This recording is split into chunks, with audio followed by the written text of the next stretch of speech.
Hola, mi nombre es Yamil Tapia y vamos a comenzar con el nuevo capítulo de Fenómeno de Transporte, Transferencia de Energía. Lo que hoy vamos a ver va a ser un poco de intercambiadores de calor. Vamos a comenzar definiendo qué es un intercambiador de calor. Un intercambiador de calor es un equipo diseñado para transferir calor. Este calor puede transferirse entre dos fluidos o entre un fluido y la superficie de un sólido. ¿Dónde se lo utiliza? Se lo utiliza en todo tipo de industria. Más que todo ya sea en la industria alimenticia, en la nuclear. Esto podemos encontrarlo como por ejemplo en los calentadores, los frigoríficos, las calderas, los radiadores, entre otras.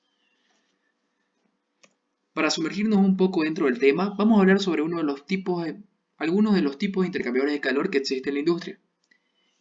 Uno de ellos es el intercambiador de tanque chaquetado. Este tipo de intercambiador de calor es aquel que rodea un tanque. Entonces podemos decir que el intercambiador es esta parte que está azul, por el cual puede circular un fluido a altas temperaturas o a bajas temperaturas, ya sea para lo que uno desee o enfriar o calentar lo que está dentro del reactor. También esto se ve más que todo igual en los bioreactores. Puede ser, digamos, que estemos realizando una fermentación o un cultivo de algún microorganismo y que este microorganismo necesite ciertas condiciones de calor o cierta temperatura de crecimiento. Entonces se utiliza un tanque enchaquetado que cubra todo el bioreactor. Otro tipo es el intercambiador de placas, que es un intercambiador de calor en el cual se aprovecha que el intercambiador de calor de placas es bastante pequeño y proporciona una gran transferencia de calor. Esto se puede ver en las industrias alimenticias, en los lácteos, entre otros. Otro igual que está en la industria es el intercambiador de tubo y corazo. Aquí tenemos una foto del que hay en el laboratorio de una universidad aquí de Argentina. Es aquel intercambiador en el cual aquí se ve, dentro de la coraza están los tubos. Normalmente tienen unos 100 tubos, 20 tubos, en el cual se aprovecha que cada tubo tiene un alto índice de coeficiente de transferencia de calor debido a que tiene un área de transferencia bastante amplia.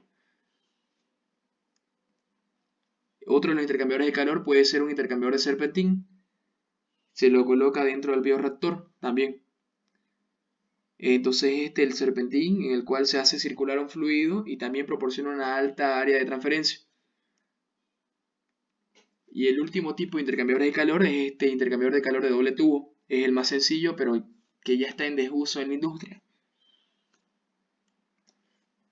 Ahora, nuestro análisis se va a enfocar en el intercambiador de doble tubo. Para empezar, tenemos que definir que dentro de un intercambiador de calor existen diferentes tipos de flujo. El primer tipo de flujo es cuando los fluidos se encuentran a corriente paralela y el segundo cuando los fluidos se encuentran en contracorriente. Vamos a hacer el esquema de un intercambiador de doble tubo de la siguiente forma, en el cual por el tubo central circula un fluido y por el anillo, o sea la parte externa, circula otro fluido.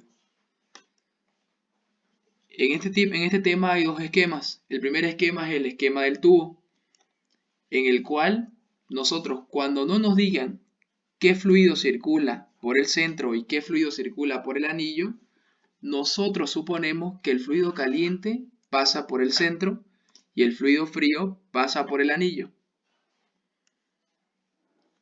Siempre que ustedes realicen un esquema, van a dividir el intercambiador de calor en dos planos. Plano 1 a la izquierda y plano 2 a la derecha. Es como decir entradas y salidas. Ese es el primer tipo de esquema. Y el segundo tipo de esquema es solamente donde se realizan los planos. Plano 1 y plano 2. Este otro tipo de esquema se lo va a realizar cuando usted necesite sacar una diferencia de temperaturas, ya sea una media logarítmica de temperaturas, un promedio de temperaturas, una temperatura 1 o una temperatura 2, como habíamos visto antes, relacionado con las H1, H2, los Nusselt 1, Nusselt 2, etc. Entonces, ese esquema se realiza para sacar la media logarítmica de temperaturas o una diferencia de temperaturas características. Entonces vamos a ver qué es lo que pasa cuando tenemos fluidos a corriente paralela. Cuando tenemos fluidos a corriente paralela, entonces vamos a decir que el primer fluido, el caliente, circula por el centro. Si está a corriente paralela, significa que el otro fluido entra por el mismo lugar. Entonces, si el del medio entra de izquierda a derecha, si están en corriente paralela, el otro también entra de izquierda a derecha. ¿Qué es lo que cambia? Que cuando está en contracorriente, ¿qué es lo que pasa? Pongámosle que el fluido del centro sigue entrando de izquierda a derecha, pero ahora me dicen que los fluidos están a contracorriente, entonces el otro fluido va a entrar de derecha a izquierda. Nótese que las temperaturas en su subíndice van respecto al plano. Por ejemplo, en el plano 1 va a ser temperatura 1 minúscula. En el plano 2, temperatura 2 minúscula. Lo que cambia es el sentido en el cual entra el fluido. Vamos a ver todo esto aplicado a un ejercicio para que se pueda comprender mejor.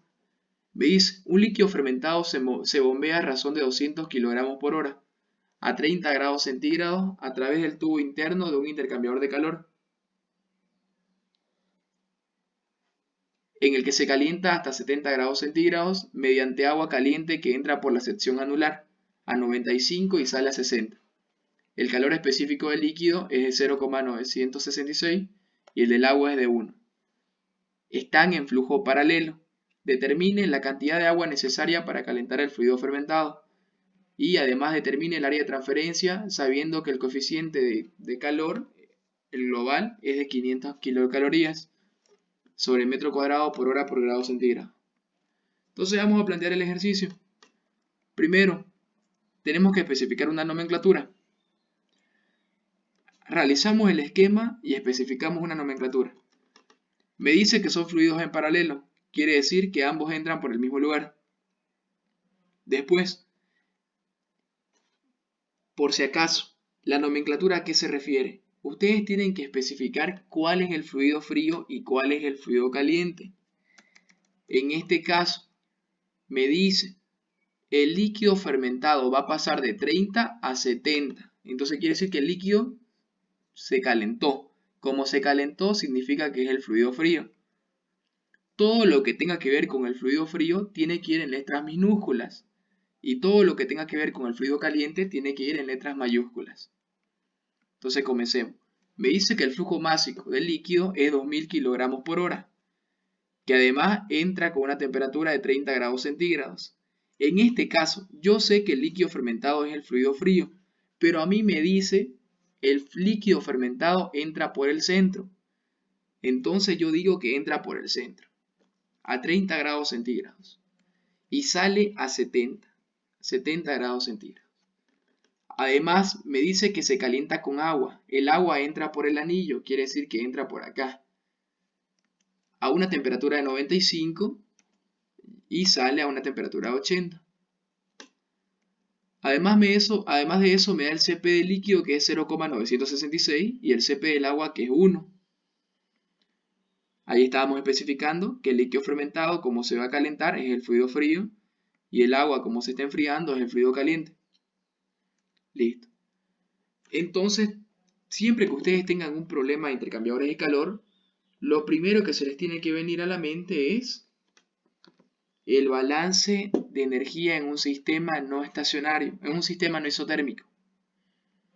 Entonces, ¿cuál es el balance? El balance de energía es ese, que me dice que menos la entalpía más la energía más un medio de la velocidad al cuadrado más tita, más calor, menos trabajo igual a la acumulación de energía. Vamos a especificar qué es cada término.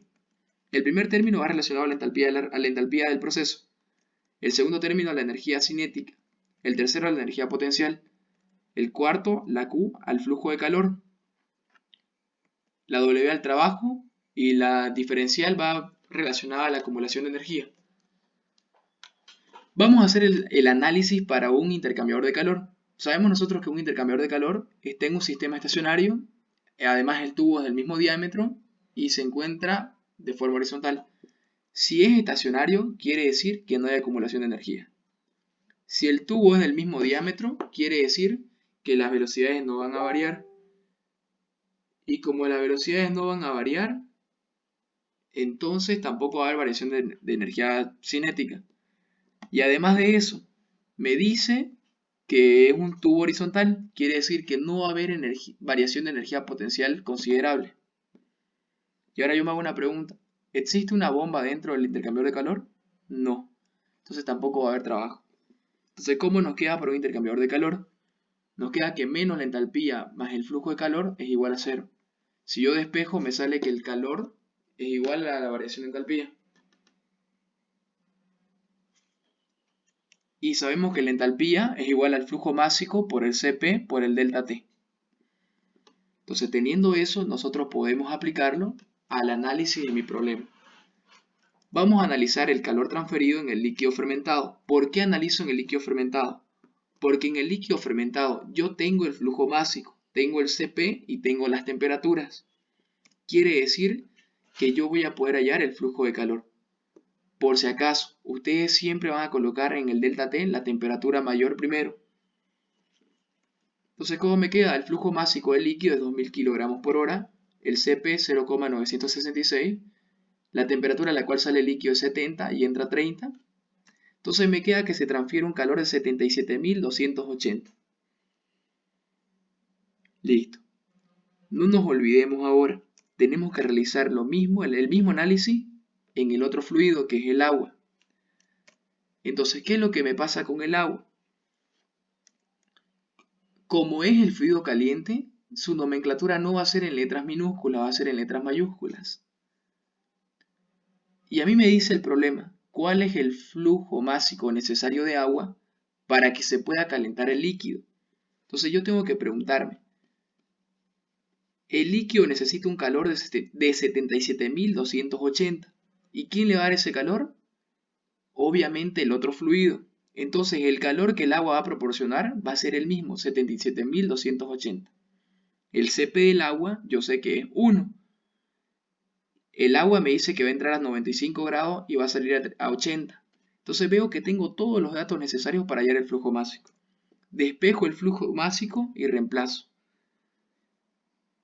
Entonces me queda que el flujo másico de agua necesario es de 5.152 kg por hora. No se olviden verificar las unidades. Verifican las unidades, si todo les sale que está en las unidades correctas y se simplifican, entonces el resultado está correcto. Vamos al inciso B que me pide hallar el cálculo. Me dice calcule el área de transferencia. Entonces, tengo que recordar que el coeficiente global de transferencia es de 500. Por si acaso aquí era kilocalorías sobre metro cuadrado por hora por grado centígrado. Van a corregir eso. Hay una fórmula especial para un intercambiador de calor. Para un intercambiador de calor, el flujo de calor transferido también puede ser definido como el área por el coeficiente global por el delta T logarítmico. Nosotros vemos que para hallar el área necesito el calor transferido, que lo tengo, es 67.280. Pero también necesito el coeficiente global, también lo tengo, 500. Entonces me falta la media logarítmica de temperaturas. Entonces voy a hallarla.